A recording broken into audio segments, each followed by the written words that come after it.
In English we say, don't cry because it's over, smile because it happened.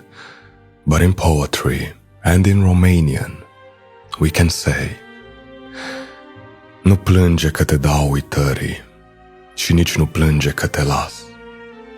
Sosita ceasul străinării și ceasul bunului rămas.